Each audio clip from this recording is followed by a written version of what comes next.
Então, pessoal, vamos dar continuidade aqui ao curso de Mecânica Geral. A gente está discutindo a dinâmica lagrangiana e hamiltoniana, né, de uma partícula. E na aula passada, a gente discutiu, né, a equivalência entre mecânica lagrangiana e newtoniana, ou seja, a gente conseguiu escrever a mecânica newtoniana a partir das equações de Lagrange e vice-versa. A gente chegou nas equações de Lagrange a partir das equações de Newton, né? E depois disso, a gente definiu o que vem a ser a função hamiltoniana, né? E hoje, o que eu vou fazer com vocês é tratar dos teoremas de Noether, né, que, na verdade, são os teoremas de conservação, né, as leis de conservação na mecânica lagrangiana e hamiltoniana, tá?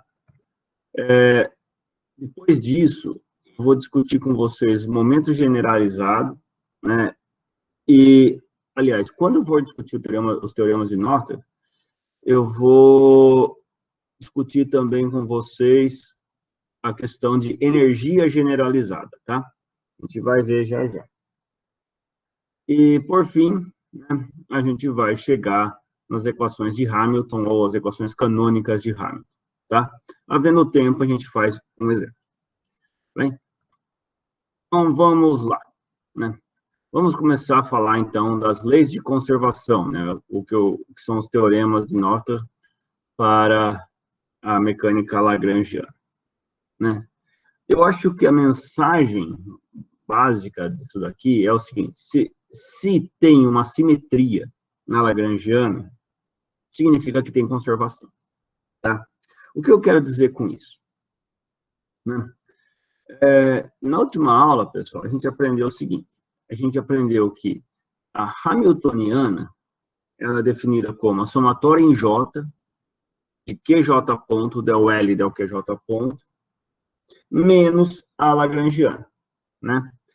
Essa foi a definição, essa daqui, né, foi a definição de hamiltoniana que a gente usou na aula passada, tá? A gente chegou nisso daí e a gente chamou isso de função hamiltoniana. A gente viu também que se L não depende, ou seja, se a lagrangiana não depende explicitamente do tempo, a gente tem que a hamiltoniana é uma constante, né? Então, se o L não depende do tempo explicitamente, a gente viu que a hamiltoniana é uma constante. Isso a gente fez na aula passada, né? Bom, eu vou chamar a hamiltoniana de energia generalizada, tá? E a gente já vai entender um pouquinho o que é esse conceito, né? Eu vou, do mesmo jeito, pessoal, que eu chamo de momento generalizado, é aquele momento, aquele que pode, aliás, a gente não entrou muito em detalhes, mas, ou então, mais claro, velocidade generalizada, né, que é a variação da coordenada generalizada, né? Então, a energia generalizada, aqui no caso, é que, se você repara, o H, assim como o L, ele tem unidade de energia, tá? Então, eu vou chamar de energia generalizada porque ele significa uma energia, a gente não sabe qual, né? É uma energia, né, como o próprio nome diz, generalizada. Já já a gente vai ver que, em alguns casos específicos, isso daqui vai ser igual à energia mecânica, tá? Então, o H é a hamiltoniana, né? Que ela também é chamada de energia generalizada e que ela se torna a energia mecânica do sistema em alguns casos, né? Então, o que eu posso dizer para vocês logo de cara é que se o L não depende explicitamente do tempo, tá? Ou seja, se del L del T é igual a zero, a energia generalizada do sistema é conservada, tá? Então, né, a gente discutir um pouquinho melhor isso daí, Vamos olhar, né, num sistema no qual o U é um U que depende só das coordenadas generalizadas, tá? Então, vamos dizer que o U, energia potencial, que só depende das coordenadas, que é como a gente já vem discutindo desde do começo desse tema de Lagrangiana. E vamos agora assumir que a transformada de x para q, ou seja, a transformada de coordenadas, né, quando eu vou do xi para o qj, ela não envolve, não envolve o tempo explicitamente, tá? Ou seja, o xi é igual a um xi que depende apenas de qj. Dessa forma, né? Dessa forma, pessoal, eu vou ter o seguinte, eu vou ter que del L, del QJ ponto, vai ser igual a del T, del QJ ponto, certo?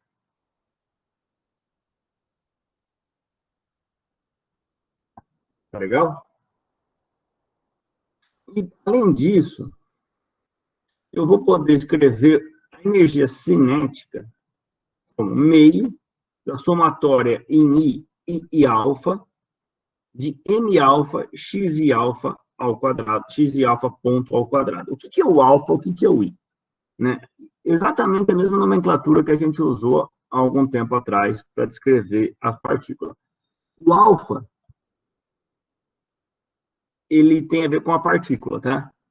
Então, você tem uma partícula, essa é M1, né? A partícula 2 é M2, assim por diante. O alfa é o subíndice que define a partícula. O I define XYZ, tá?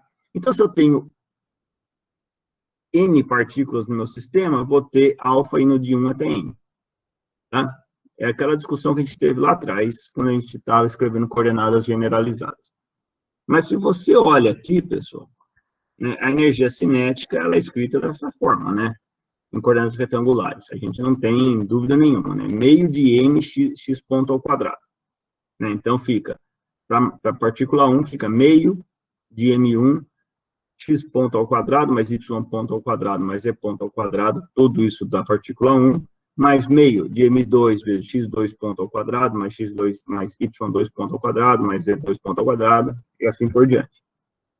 Né?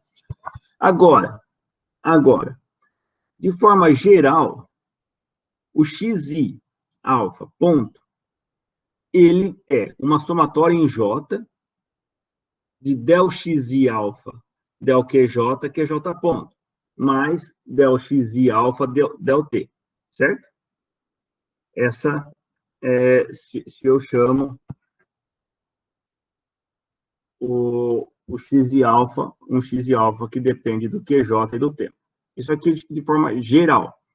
Agora, se eu estou falando que o xi só depende do QJ, esse cara é zero. Então, ele não depende explicitamente do tempo. Então, esse cara aqui é zero. Então, o meu x e alfa ponto se reduz a isso daqui. Tá legal? Ótimo. Então, pessoal, eu posso escrever que o x e alfa ponto ao quadrado é somatório em L vezes, somatório em L, somatório em K, de del x e alfa, del QK ponto, vezes del x e alfa, del QJ, del QL, perdão, QL ponto, certo? O que, na verdade, nada mais é do que isso daqui, uma somatória tem a ver com um desses x e alfa ponto, a outra somatória tem a ver com o outro, e a gente multiplica, tá? Então, eu estou fazendo isso aí, estou fazendo simplesmente isso. Pois bem, se eu escrevo assim, pessoal, note, se eu escrevo assim, eu posso, então, fazer o seguinte, fazer que o QJ ponto vezes del T, del QJ ponto, é simplesmente QJ ponto vezes meio de del del QJ ponto, disso daqui, ó. Isso daqui nada mais é do que a energia cinética, né? Que é somatória em I, alfa, L e K, de M alfa, del XI alfa, del QK, del XI alfa, del QL, QK ponto, QL ponto. Certo? Isso daqui parece um pouco estranho, mas o que eu fiz? Eu simplesmente substituí lá naquela expressão da energia cinética, o XI alfa ponto, por esse cara aqui. Tá? Tô vendo aqui. E daí por isso que aparece o L e o K aqui no somatório. Tá bem? Tá legal? Não é, pessoal? Então, veja que se eu tomo, então, a derivada em QJ ponto, só vai aparecer para mim termos que tem QJ ponto. Certo? Então, essa derivada vai ficar o seguinte. Soma em I alfa L, né? Porque eu estou pegando só o termo em K é igual a J, então fica M alfa del XI alfa del QJ. Perceba que esse QK virou QJ.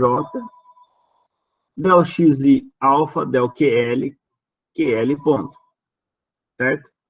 Mais, agora o termo que envolve o K, desculpa, o termo que envolve o L, então fica somatório em I alfa K, M alfa del X I alfa del QK, que agora estou somando em K, del XI alfa del QJ, QK ponto. Certo? Então, note o seguinte. Aqui o que eu fiz? Aqui eu tenho um produto. Então, a derivada, né, desse produto é a derivada do primeiro vezes o segundo, que está aqui, mais o primeiro vezes a derivada do segundo, que está aqui. Tá? E lembrem vocês que, como eu sei o que eu quero chegar, eu multipliquei por QJ ponto aqui. Então, estou multiplicando por QJ ponto aqui, e estou multiplicando por QJ ponto aqui. Tá? E agora, pessoal, para facilitar a minha vida, vocês percebam o seguinte. Aqui, ó, essa somatória em I alfa, tudo isso daqui.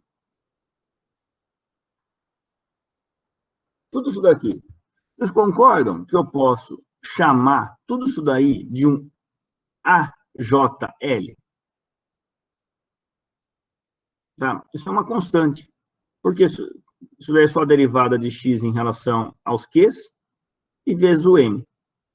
Então, isso eu posso chamar de um AJL. A mesma coisa aqui,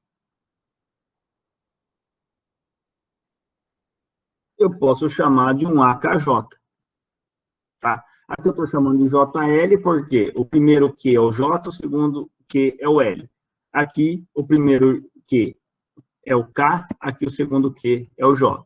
Então, fica AJL, AQJ. AKJ, desculpa. Tá bem?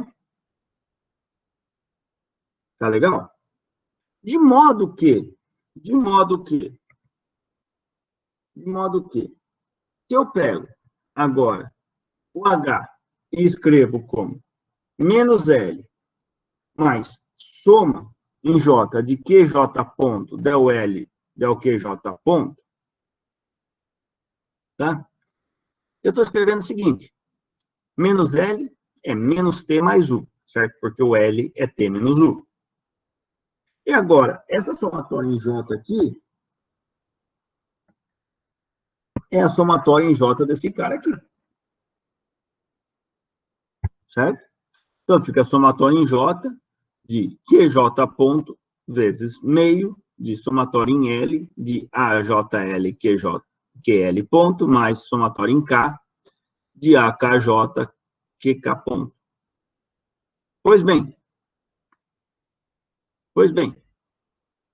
Agora, pessoal, percebam que é o seguinte, eu tenho somatória em J, somatória em L, somatória em J, somatória em K. Aqui eu tenho JL, aqui eu tenho KJ.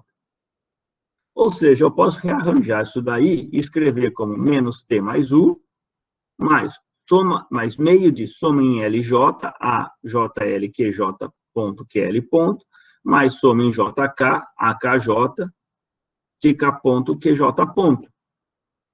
Certo? Agora, repara o seguinte, se eu estou somando em todos L e J aqui, se eu estou tomando em todo J e K aqui, vocês concordam que isso e isso são iguais? Vocês concordam? E note, mais do que isso, cada termo disso daí é igual a uma energia cinética, né? Então, repare o seguinte, né, que meio de soma em LJ de AJL, QJ ponto, QL ponto, é igual a meio de somatória em I alfa JL de M alfa del I alfa del QJ del X I alfa del QL, QJ ponto, QL ponto. Isso aí é um T. Isso aqui é uma energia cinética. Ou seja, a hamiltoniana é, então, menos T mais U mais meio de somatório em JL, AJL, QJ ponto, QL ponto, mais somatório em JK, AKJ, QJ ponto, QK ponto. Então, isso daqui, ó, vezes meio é T, isso daqui vezes meio também é T, né? Então, isso aqui fica menos T mais U mais T mais T. Cancela T com T, fica T mais U, que é a energia mecânica do sistema. Ou seja, se U depende apenas das coordenadas generalizadas e é transformada de X para Q não envolve o tempo explicitamente, eu tenho que H é igual a E. Tá?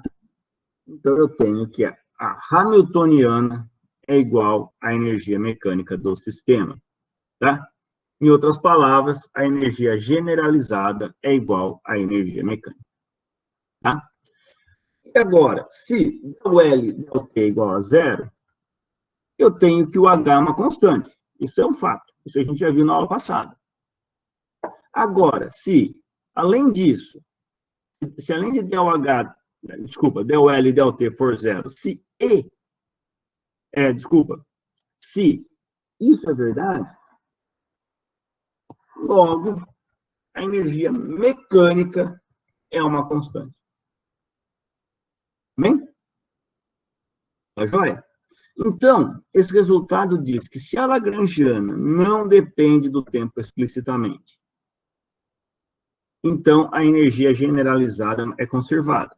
E se, além disso, U é igual a U de Q, e XI é igual a XI de QJ também, ou seja, não envolve o tempo, H é igual a E e a energia mecânica é conservada. Isso significa que a lagrangiana representa um sistema físico fechado, sem influência do meio externo. Tá?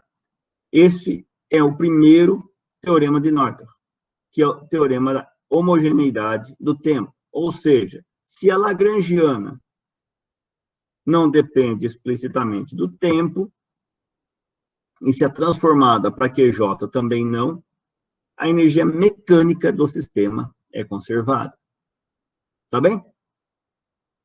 Tá joia? Então, temos aqui o nosso primeiro teorema de conservação, primeira lei de conservação aplicada à mecânica lagrangiana. Segundo, vamos olhar o segundo. Né? Vamos agora supor que a lagrangiana ela não depende explicitamente da coordenada xi. Tá? Então, vamos falar que ela não depende da coordenada retangular xi. Sendo assim, eu tenho que del L e del xi é zero. Tá? Se del L e del xi é zero, pela equação de Euler-Lagrange, eu tenho que del L del xi é igual a ddt de del L del xi, ponto. Isso daí como a gente já falou lá atrás, a gente já falou, acho que na aula retrasada, aula passada, não me recordo, eu chamei del L, del XI de PI, né? Em coordenadas retangulares, isso é óbvio, né? Então, eu tenho que DDT de PI é igual a zero. Ou seja, PI ponto é igual a zero. Ou seja, o momento linear naquela direção se conserva. Tá? Em outras palavras, se a lagrangiana não depende explicitamente em xi, ou seja, se ela é invariante a uma translação numa certa direção, o momento linear naquela direção é conservado. Tá? É constante do movimento.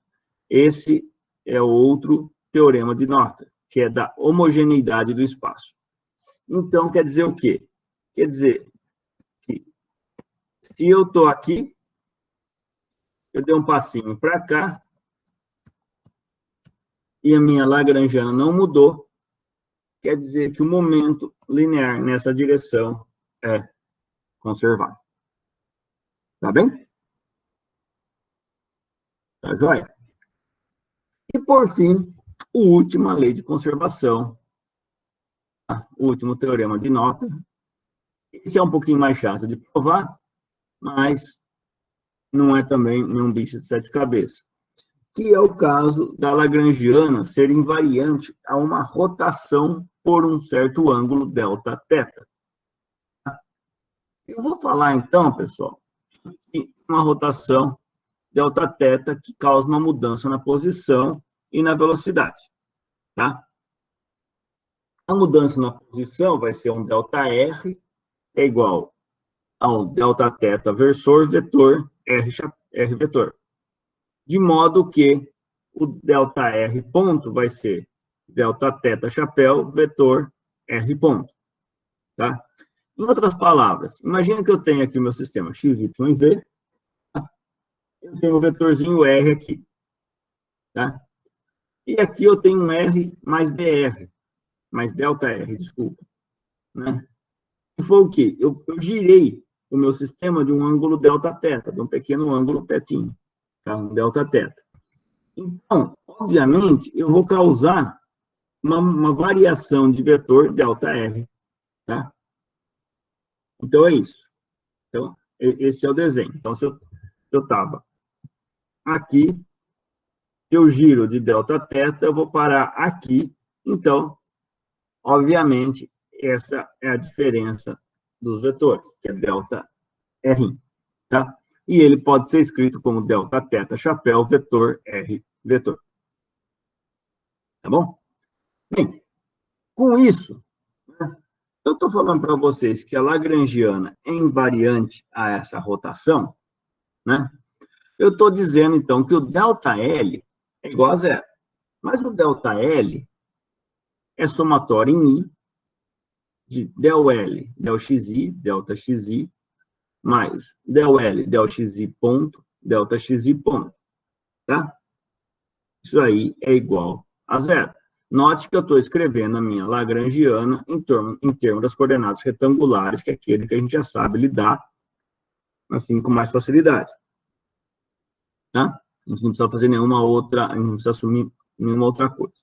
Então, se eu estou falando para vocês que o ΔL é constante, aliás, perdão, que o L é invariante, eu estou falando que o ΔL é zero, e o ΔL é somatório em I de del L, del xi, delta xi, mais ΔL, del xi ponto, delta xi ponto. Tá bem? Bom, como del L, del xi ponto é PI, né? E, consequentemente, del L, del xi é PI ponto, né? A gente sabe isso. Então, eu vou substituir esses caras aqui. Eu vou escrever aqui como PI ponto e vou escrever esse cara aqui como PI. Então, o delta L fica com uma somatória em I de PI ponto delta xi mais PI delta xi ponto. Eu posso quebrar essa somatória e escrever como somatória em I de PI ponto delta xi mais somatório em I de PI delta XI ponto. Isso daí, vocês concordam que essa somatória nada mais é do que P ponto escalar delta R? E essa somatória é P escalar delta R ponto? Né? Porque é simplesmente o PI vezes o delta XI ponto. Então, fica PX delta X ponto, PY delta Y ponto, PZ delta Z ponto. Tá? Isso aí nada mais é do que o produto escalar. Tá? E eu estou falando para vocês, então, que o produto escalar P escalar delta R mais P ponto escalar delta R mais P escalar delta R ponto é igual a zero. Só que, quem que é esse delta R? Esse é o delta R causado pela rotação. E esse delta R ponto causado pela rotação. Então, vamos substituí-los. Então, eu vou escrever como ponto escalar delta θ vetor R mais P escalar delta θ vetor R ponto. Tá? Agora, a gente lembra as regrinhas aí de permutação do produto escalar vetorial, né? Se eu tenho, por exemplo, P escalar delta θ vetor R, né? Então, eu posso permutar, né? Eu jogo P para cá, então fica delta θ escalar R vetor P. Vetor P ponto, desculpa. Então, eu faço a permutação, fico com delta θ escalar R vetor P ponto, e aqui a mesma coisa, eu fico com delta θ escalar R ponto vetor P. Tá? Isso daí é igual a zero. Tá? Note que eu tenho aqui delta θ escalar isso mais isso. Percebam que aqui é R vetor P ponto, aqui é R ponto vetor P. Ou seja, eu tenho, então, delta θ vetor R vetor, desculpa, delta θ escalar R vetor P ponto mais R ponto vetor P. Isso nada mais é do que delta θ escalar DDT de R vetor P. Tá bem? Isso é zero. A partir daqui. Portanto, o delta θ a gente sabe que não é zero. Por quê? Porque eu rodei. Então, eu tenho um delta θ aí. Portanto, essa derivada tem que ser nula. Agora, quem que é R vetor P? R vetor P nada mais é do que o momento angular.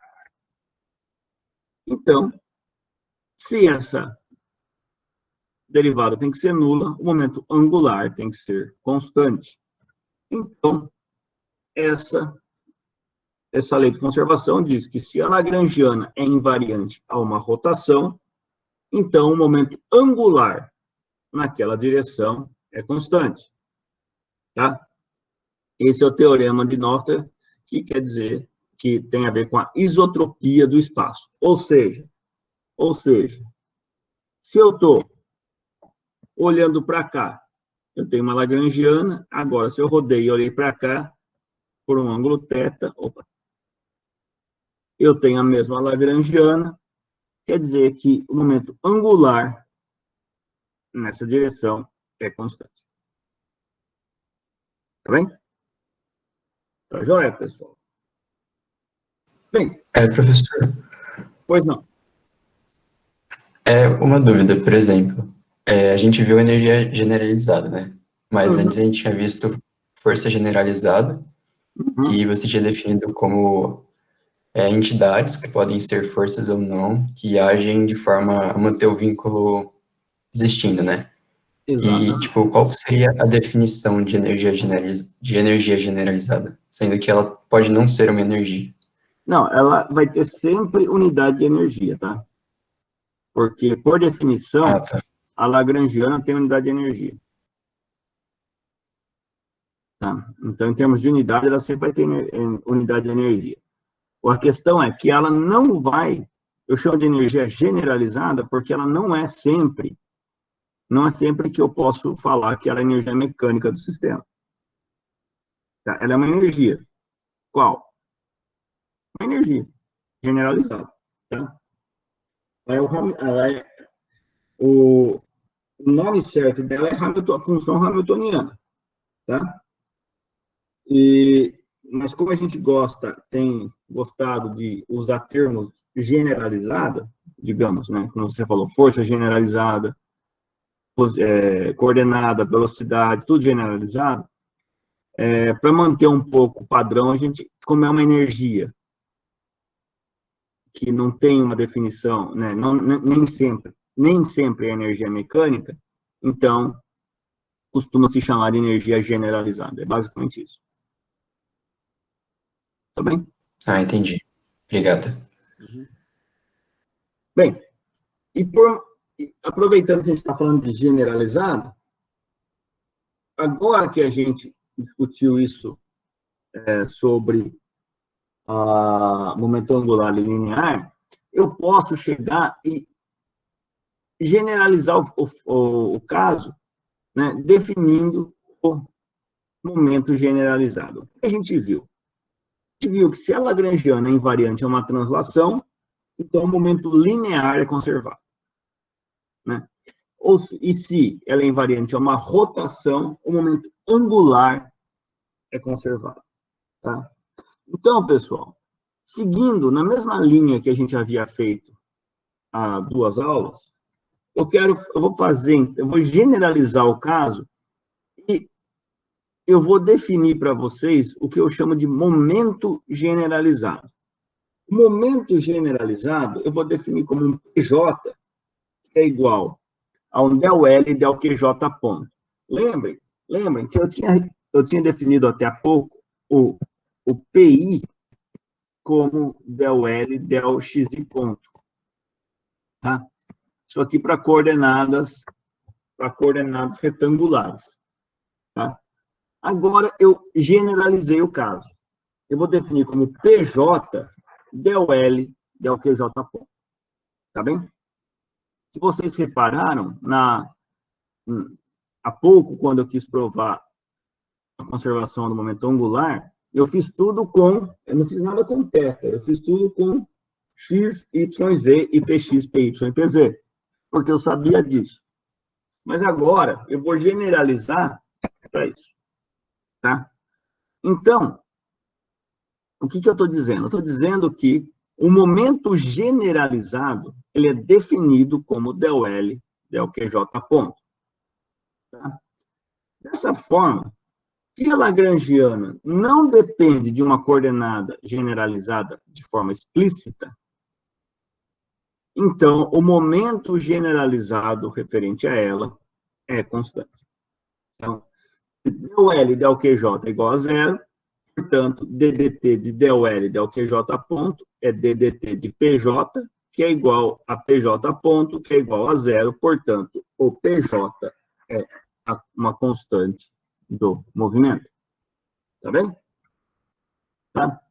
Então, se eu uso essa definição de momento generalizado, eu vou poder escrever a função hamiltoniana de uma forma um pouquinho distinta. Tá? Eu vou escrever a função hamiltoniana como a somatória em J, aliás, ela era escrita como somatória em J de QJ del L del QJ ponto menos L. Agora eu vou escrevê-la como somatória em J de QJ ponto PJ menos L. Tá? Então, pessoal, percebam que matematicamente é a mesma coisa. Essa última definição da hamiltoniana é a definição mais precisa. Tá? Pois a hamiltoniana ela é descrita em função das posições e momentos generalizados. A hamiltoniana ela não é escrita em termos das velocidades generalizadas. A gente já vai ver o que isso significa. Tá bem? Mas então, de qualquer forma, eu posso escrever a hamiltoniana como somatória em J de QJ ponto PJ menos L. Tá? Então, a partir disso, eu vou chegar nas equações canônicas de Hamilton basicamente, é o seguinte, se eu lembro das equações de Lagrange, né, da Lagrangiana, né, a gente viu que ela era uma função das coordenadas generalizadas, das velocidades generalizadas e do tempo, certo? Ou seja, L é igual a um L de QJ, QJ ponto e T. Tá? Então, eu escrevia a minha Lagrangiana dessa forma. Do outro lado, pessoal, a função hamiltoniana, ela é definida como uma função das coordenadas generalizadas, dos momentos generalizados e do tempo. Note que a função, a hamiltoniana, ela não depende explicitamente das velocidades generalizadas. Tá bem? Tá joia? O que isso quer? Qual a implicação disso? Né?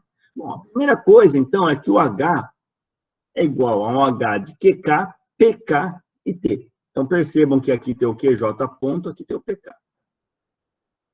Tá? A primeira implicação é essa. Tá? Então, mas você pode me perguntar o seguinte, mas, professor, se eu tenho uma dada velocidade generalizada, eu posso escrever em termos das coordenadas generalizadas. E daí? Né? Não é meio que o gato correndo atrás do rabo? Em mecânica clássica, ela até tem essa aparência, tá? Mas é importante a gente entender o seguinte, pessoal, né? Que eu posso escrever a velocidade generalizada, QJ ponto, em termos de QK, PK e T também, né? Eu posso escrever isso daí, né? Então, eu vou pegar minha hamiltoniana e vou escrever como uma hamiltoniana de QK, PK e T, que é igual a uma somatória em J de PJ vezes QJ ponto, e esse QJ ponto vai depender dos QJ, PK e T, menos a Lagrangiana, que depende de QJ, QJ ponto e T. Ou seja, tudo QJ ponto que aparece aqui e aqui, eu vou usar essa transformada e substituir de modo que a hamiltoniana dependa apenas das posições, ou seja, as coordenadas generalizadas, dos momentos generalizados e do tempo. Tá? Bem, qual que é a implicação? Né, de novo, né, o que isso tem de importante? É importante perceber o seguinte, pessoal. O que é velocidade generalizada? Velocidade generalizada nada mais é do que a derivada da coordenada. Né? Então, se eu pego, por exemplo, x ponto, isso aqui nada mais é do que dx dt. Se eu pego θ ponto, isso aqui nada mais é que dθ dt. Sempre assim, certo? Então, isso, de forma geral, eu posso dizer que θ ponto e θ é a mesma coisa.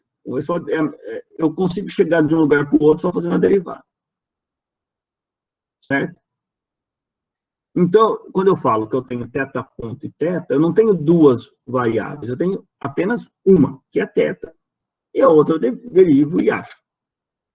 Por outro lado, o momento generalizado, ele é tratado como uma segunda variável, uma outra variável, independente da primeira. Não é apenas a derivada da primeira, é uma outra variável. Então, um exemplo que dá para a gente pensar logo de cara, né, nesse caso, é o momento angular. Tá? Momento angular. Então, se eu tenho θ e θ ponto aqui, o Pθ, ele vai ser, para uma partícula girando em torno de um eixo, vai ser mr ao quadrado θ ponto. Certo? Então, percebam que depende do θ ponto? Depende. Mas também depende do r, que é a distância até o eixo. Então, não é direto. Tá? Se eu sei o θ, eu não sei o pθ. Então, eu tenho que saber o R também. Tá? Então, pessoal, o que é importante nisso? Importante é que eu consigo tratar como uma outra variável do problema. Vocês devem ser já ter uma certa familiaridade com a questão do princípio de incerteza de Heisenberg, não tem? O princípio de incerteza de Heisenberg, para quem já fez aí cursos de física moderna, né? Eu sei que tem física 4, estrutura da matéria, essas coisas, não sei se vocês já fizeram, mas quem já fez, aprendeu o princípio de incerteza de Heisenberg. O princípio de incerteza de Heisenberg envolve ΔX, ΔP, não é? Que é maior ou igual a H cortado, sobre 2. Certo? Note que isso daqui está dizendo que se eu conheço a posição, eu não conheço o momento. Se eu conheço o momento, eu não conheço a posição. Certo? Isso é o princípio de incerteza de Heisenberg. Mas percebam que se o P for simplesmente mx ponto, é meio bizarro, né? Então, isso daí é mecânica clássica, tá, pessoal? Isso daqui. Tá? Quando eu chego em mecânica quântica, o momento, ele toma uma ideia um pouco independente da posição. Né? De modo que, se você conhece a posição, você não conhece o momento. Se você conhece o momento, você não conhece a posição. Princípio de incerteza de Heisenberg. E toda a dinâmica em mecânica quântica é descrita a partir de operadores hamiltonianos, tá? Que basicamente é isso aqui, tá? Aplicado à mecânica quântica, tá bem? Então, por isso que é importante a gente entender que a função hamiltoniana, a diferença da clássica para a quântica é que a gente usa a função hamiltoniana. Na quântica, a gente usa o operador hamiltoniano, tá? Mas a ideia é a mesma, tá? Então, é importante que a gente use a função hamiltoniana em termos das coordenadas generalizadas e dos momentos generalizados, tá? Até porque, agora, quando eu vou escrever para vocês as equações canônicas de Hamilton, eu vou escrevê-la em termos das coordenadas e momentos, tá? Então, para fazer isso, eu vou tomar a definição que a gente discutiu agora um tempão, da função de Hamilton. A função hamiltoniana é um H que depende de QK, PK e T. Tá bom? Sendo assim, se eu tomo o diferencial de H, o DH, ele vai ser uma soma em K, del H, del QK, dQK, mais del H, del PK, dPK, mais del H, del T, dt. Certo? Então, esse cara aqui é o diferencial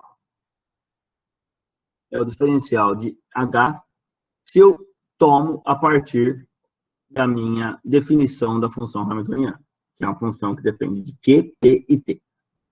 Ótimo. Por outro lado, a gente sabe que o H é igual a soma em J de PJ, QJ ponto, menos um L que depende de QJ, QJ ponto e T. Então, eu vou tomar de novo o diferencial de H a partir da sua equação.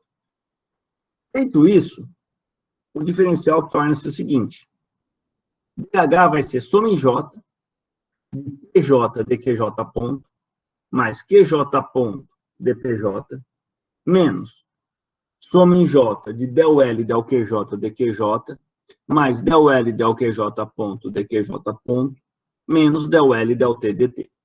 Certo? Né? Esse primeiro somatório vem desse cara, e esse segundo vem das derivações da Lagrangiana. Tá bom? Agora, esse cara é PJ ponto. Esse cara é PJ. Então, eu posso escrever, né? Lembrando que del L, del QJ ponto é PJ, e del L, del QJ é PJ ponto, eu posso escrever que o DOH é soma em J, de PJ, DQJ ponto, mais QJ ponto, DPJ, menos PJ ponto, DQJ, menos menos PJ, DQJ ponto, menos del L, del T, DT. Agora, percebam o seguinte, PJ DQJ ponto menos PJ DQJ ponto. Então, esse cara mata esse cara. Acabou aqui. Certo? De modo que só me resta, então, QJ ponto DPJ menos PJ ponto DQJ. Tá? Então, eu vou escrever dessa forma. O DH vai ser igual a somatória em J de QJ ponto DPJ menos PJ ponto DQJ menos del L del T dt. Esse é o diferencial agora. Agora tem o seguinte, pessoal. Esse cara e esse cara, eles têm que ser a mesma coisa, certo? Por quê? É o mesmo diferencial. Eles têm que ser idênticos, porque é o mesmo H, certo? Ou seja, se eu mantenho todos os Qs e os Ps constantes e vario o tempo, esse cara tem que variar da mesma forma que esse. Se eu mantenho o tempo e os Qs constantes e vario apenas o P, esse cara tem que variar da mesma forma que esse. Se eu mantenho o Q e o P constante e vario apenas as coordenadas, esse cara tem que variar igual a esse. E assim por diante. De modo que eu vou olhar quem que multiplica a variação em Q. Aqui, ó. DQK. DQJ. Que é bom. Tem o subíndice J, subíndice K, que simplesmente é um subíndice, né? Ele é irrelevante. Eu posso chamar aqui de K também, se eu quiser, e chamar de K aqui para tirar a confusão da cabeça de qualquer um. Mas veja, o índice que multiplica aqui é o del H del QK. E aqui é o menos PJ, ponto. Portanto, eu sei que del H del QJ tem que ser igual a menos PJ, ponto. Tá? A mesma coisa aqui. O termo que multiplica a variação do PK está aqui. Então, eu tenho que del H del PK tem que ser igual a QJ, ponto. Então, del H del PJ é igual a mais J ponto. E, por fim, a variação temporal de um tem que ser igual a do outro, então eu tenho que del H del T tem que ser igual a menos del L del T. Bem, então, eu tenho essas três relações que envolvem a hamiltoniana. E note que as duas primeiras, essa e essa, envolvem a coordenada generalizada com a derivada do momento generalizada e envolvem o momento generalizado com a derivada da coordenada generalizada. Em outras palavras, então, pessoal, eu tenho duas equações de Hamilton, que eu chamo de equações canônicas de Hamilton, tá? O método de Lagrange, né, a equação de Euler-Lagrange, ela depende apenas da coordenada, né, e de sua derivada, é óbvio, né? Então, ele acaba se tornando uma equação e é uma equação de segunda ordem, né, desse tipo, ó, del L, del QJ, menos DDT de del L, del QJ ponto. Então, percebam que tem um QJ ponto aqui e tem um tempo aqui. Então, fica aqui fica um termo uma derivada do QJ, uma derivada do QJ ponto, e depois você deriva no tempo de novo. Então, isso aqui é segunda ordem. Certo? Então, eu tenho uma equação de segunda ordem. O método de Hamilton, a partir da Hamiltoniana, ele tem uma solução um pouco diferente, que é o quê? Ele envolve duas equações de primeira ordem, tá? Que são as equações canônicas de Hamilton. Eu estou escrevendo como ΔH del QK é igual a menos PK ponto, e ΔH del PK, que é igual a QK ponto. Então, percebam, eu estou tratando nesse momento PK e QK como duas variáveis. Tá? É óbvio que elas têm ligação, principalmente quando você está aí na mecânica clássica. Mas a gente vai lidar com elas como se fossem duas variáveis independentes. Tá? E perceba o seguinte, eu sei que a derivada de uma tem a ver com, né, a derivada temporal de uma tem a ver com a derivada da Hamiltoniana em relação à outra. Então, eu tenho que PK ponto é igual a menos ΔH del QK, e QK ponto é igual a ΔH del PK. Tá? Além disso, o resultado que sai imediato dessa relação é que se a Hamiltoniana não depende explicitamente de uma coordenada QK, então o momento generalizado PK é uma constante. Tá? Então, lembra que a gente acabou de ver algo similar para a Lagrangiana? Para a Lagrangiana, a gente viu que se a Lagrangiana não dependesse do QJ, o PJ ponto era zero. A gente viu agora a mesma coisa para a Hamiltoniana. Tá? E quando o PK é uma constante, a gente fala que o QK é uma coordenada cíclica. Tá? Coordenada cíclica é o nome que a gente dá para aquela cujo momento relacionado a ela é uma constante do movimento. Tá legal, pessoal? E, por fim, outra particularidade da Hamiltoniana, que eu acho muito importante, é o seguinte: DHDT é igual a soma em K de ΔH del QK, QK ponto, mais ΔH del PK, PK ponto, mais ΔH del T. Certo? Note que isso daí me dá ΔH del QK é menos PK ponto. E ΔH del PK é QK ponto.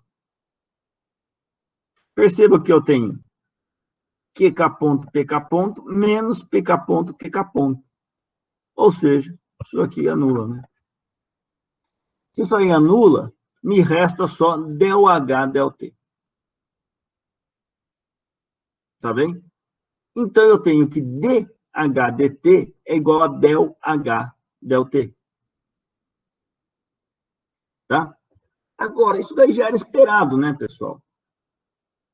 Esse resultado, ele já era esperado, porque, se você lembrar, que a gente viu no começo dessa aula, que menos DH dt é igual a del L del T. Né?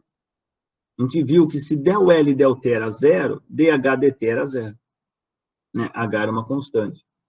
Agora, a gente viu também há pouco que ΔH del T é igual a menos del L del T. Portanto, DH dt é igual a ΔH del T. Tá? Então, esse outro resultado importante que surge, que é o quê? Se a Hamiltoniana não depende explicitamente do tempo, ela é uma constante do movimento. Tá? Agora, eu quero chamar a atenção de vocês para o seguinte: o fato da Hamiltoniana ser uma constante do movimento não quer dizer que a energia mecânica é uma constante do movimento. Né? A Hamiltoniana só é a energia mecânica se U depende apenas do QJ e se a transformada de XI para QJ não envolve o tempo explicitamente. Tá bem? Tá legal?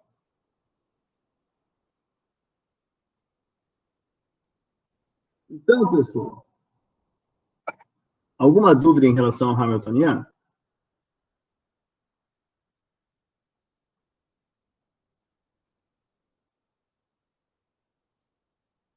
Bom, Então, para a gente fechar de vez essa parte, vamos fazer um resuminho dos resultados das equações de Euler, Lagrange e de Hamilton. Bom, lagrangiana é escrita como uma função de QJ, QJ ponto e T.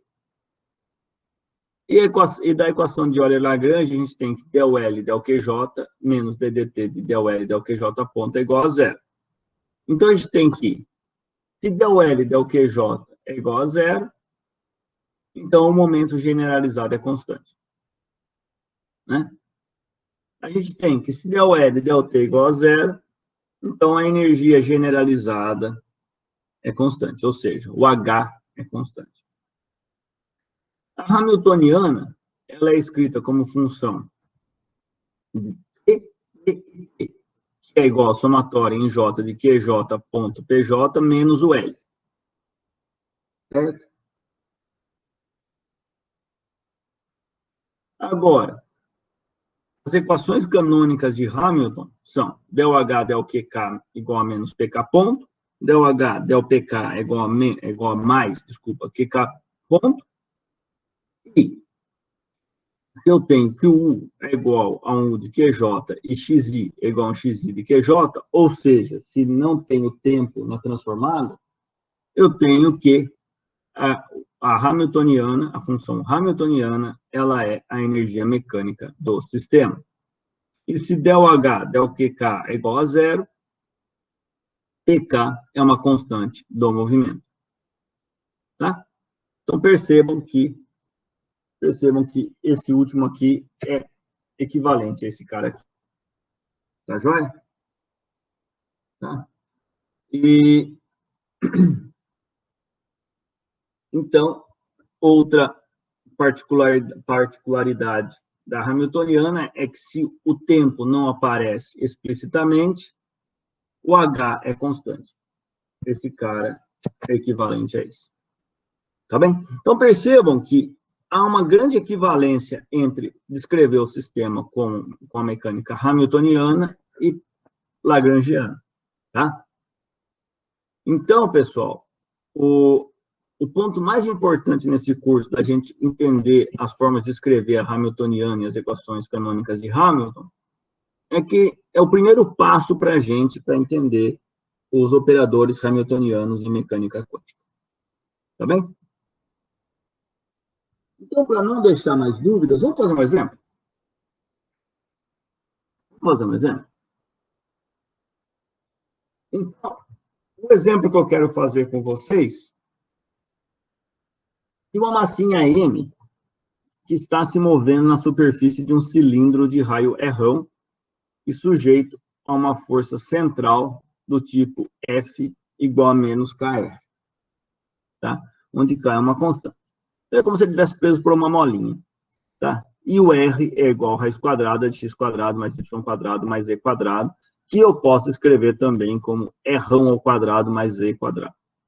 Eu quero encontrar as equações de movimento através das equações de Hamilton. Tá? Então, vamos desenhar o probleminha aqui.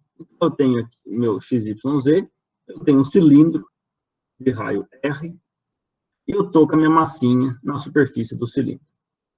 Então, essa massinha está distante da origem um vetor R'. Esse vetor R' eu vou decompor como Z, a altura dele, e Rão, a distância até o eixo Z. Tá bem? Eu vou chamar de θ o ângulo que eu faço com o eixo X. Tá? Coordenadas cilíndricas normais. Se eu usar essas coordenadas cilíndricas, né, eu vou escrever, então, que x é igual a Rão cosseno θ, y é igual a Rão seno θ e z é igual a z. Note que o x e o y dependem apenas de θ, porque o Rão é uma constante, né, eu estou na superfície de um cilindro, né, de modo que o x ponto é Rão menos Rão θ ponto seno θ, o y ponto é Rão θ ponto cosseno θ e o z ponto é o z ponto. Tá? Então, como F é igual a menos R vetor, a gente sabe que a energia potencial é puramente potencial elástica, dada por meio de K módulo de R ao quadrado, mais uma constante. Eu posso esquecer essa constante, em princípio, né, porque eu envolvo apenas derivadas nas minhas equações, então, constante eu posso tirar fora sem problema. Então, isso aqui fica meio de kx quadrado mais y quadrado mais e quadrado, que é igual a meio de k r quadrado mais e quadrado. Tá bem? E a energia cinética nada mais é do que meio de m x ponto ao quadrado mais y ponto ao quadrado mais e ponto ao quadrado. Obviamente, x ponto ao quadrado dá r quadrado, teta ponto ao quadrado, seno ao quadrado. Y ponto dá r quadrado, teta ponto ao quadrado, cosseno ao quadrado. Então, se eu somo as duas, seno ao quadrado mais cosseno ao quadrado dá 1. De modo que o t fica simplesmente, então, meio de m r quadrado, teta ponto ao quadrado, mais z quadrado, desculpa, z ponto ao quadrado, de modo que a lagrangiana do meu sistema fica igual a meio de m r quadrado, teta ponto ao quadrado, mais z ponto ao quadrado, menos meio de k vezes r quadrado mais z quadrado. Perceba o seguinte, pessoal, perceba o seguinte, a transformada não envolve o tempo. A transformada não envolve o tempo. E o U é apenas um U da posição. De modo que eu já sei de cara que H é igual a energia. Tá? Então, se eu quisesse só escrever o Hamiltoniano, eu nem precisaria me preocupar muito com aquela expressão do Hamiltoniano, né, que é soma em K de PK, QK ponto, menos L. Tá? Mesmo assim, eu preciso achar o L, porque eu tenho que achar os momentos generalizados. E para eu achar, eu preciso do L. Tá? Então, vamos lá. Então, pessoal, vou guardar o L aqui no cantinho, escrever aqui no cantinho o L, porque a gente vai precisar dele. Ótimo. Então, vamos agora encontrar os momentos generalizados. Tá? Eu preciso encontrar os PJ do problema. Os PJs, eles são definidos como del L, del QJ ponto. Eu tenho dois. Eu tenho o PZ, del L, del Z ponto, nada mais é do que MZ ponto. E eu tenho o Pθ, que é del L, del teta ponto, que nada mais é do que MR ao quadrado, teta ponto. Tá? Agora, eu vou escrever Z ponto em termos de PZ e teta ponto em termos de Pθ. Né? O Z ponto é PZ sobre M e teta ponto é Pθ sobre MR ao quadrado. Tá bem? Por fim, a Hamiltoniana, de forma geral, ela é dada por somatória em J de J ponto J menos L. Então, isso aí vai ficar Z ponto PZ mais teta ponto Pθ menos a Hamiltoniana, menos a Lagrangiana, que é menos meio de M R quadrado teta ponto ao quadrado mais Z ponto ao quadrado, mais meio de K R quadrado mais Z quadrado. Note que eu estou fazendo da forma geral, mas o aluno que tivesse percebido que ela era a energia mecânica já poderia fazer a substituição direta.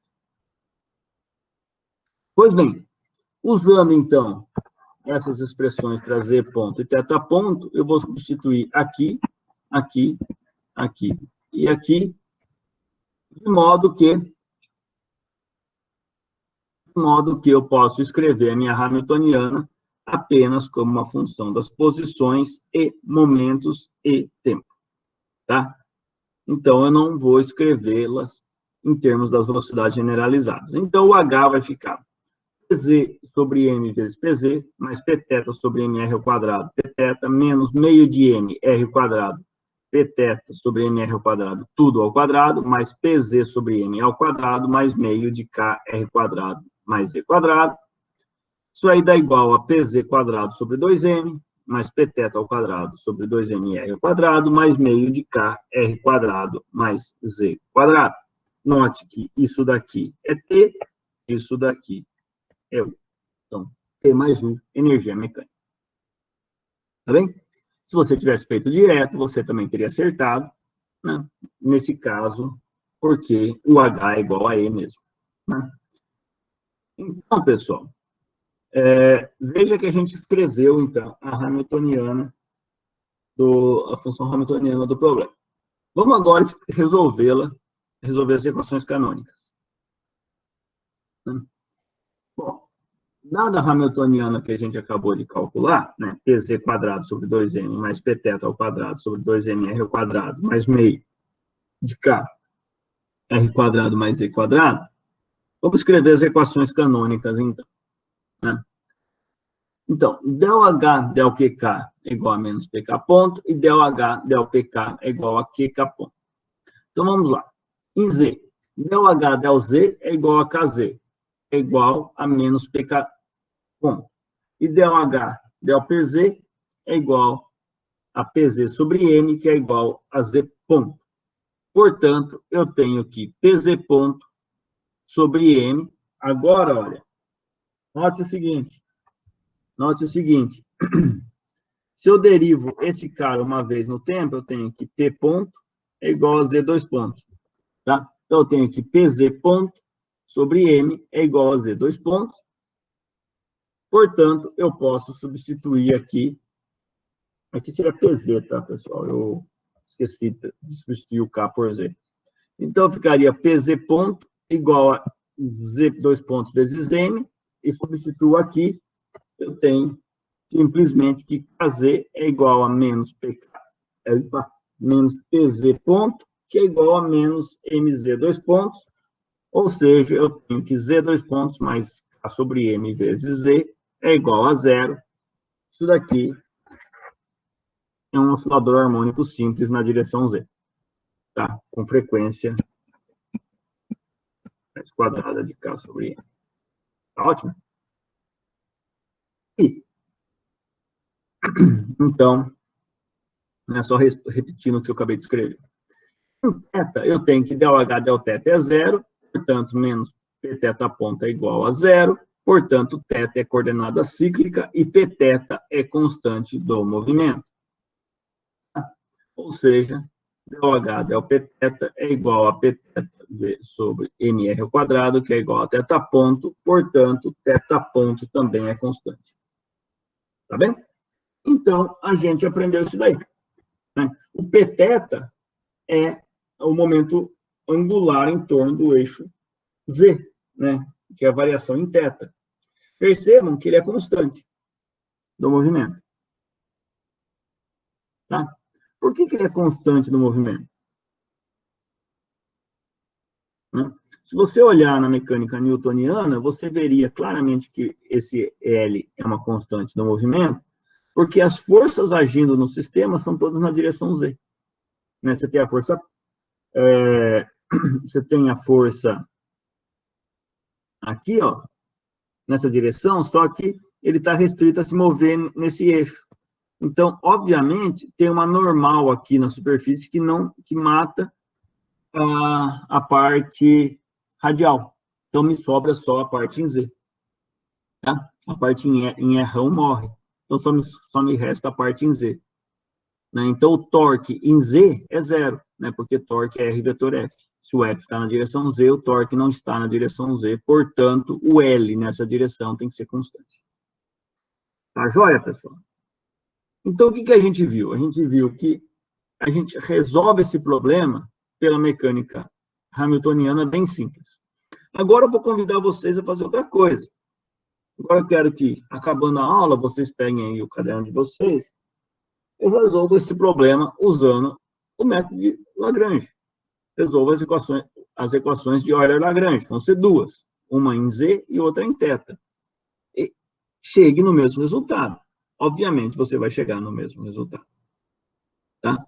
Então, fica aí como um trabalhinho para vocês fazerem aí e mostrar que, obviamente, pela Lagrangiana, você chega no mesmo resultado. Tá joia, pessoal? Então, a gente acabou a aula de hoje. Né? Na aula de hoje, a gente discutiu a função hamiltoniana, a gente viu as leis de conservação aplicadas à mecânica lagrangiana e hamiltoniana. A gente viu que se a lagrangiana é invariante a uma rotação, a gente conserva o momento angular. Se ela é invariante, é uma translação, ela conserva o momento linear naquela direção. E se ela é invariante no tempo, ela conserva a energia generalizada. E se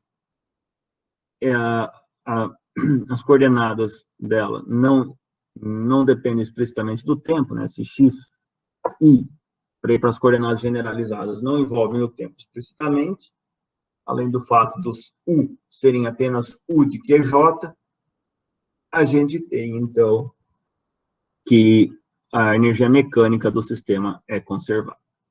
Tá bem? Então, a gente viu também as equações canônicas de Hamilton, a gente viu que dá para resolver o problema das duas formas, né? A lagrangiana, ela resolve o problema com uma equação de segunda ordem, enquanto a hamiltoniana resolve o problema com duas equações de primeira ordem. Outro ponto fundamental da hamiltoniana é que a hamiltoniana deve ser escrita em termos dos momentos generalizados. Escrever a hamiltoniana em termos das velocidades está errado. Tá? Uma hamiltoniana escrita em termos das velocidades generalizadas está errada. Por quê? Porque eu não consigo aplicar corretamente as equações canônicas. Tá joia, pessoal? Então, a gente termina a aula de hoje. Na próxima aula, a gente faz mais alguns exercícios de hamiltoniana e talvez alguns exercícios também de lagrangiana, equações de ordem Lagrange com vínculo, etc., para fazer uma revisãozinha para a prova. Tá joia? Então, a aula de hoje acabou aqui e eu fico aqui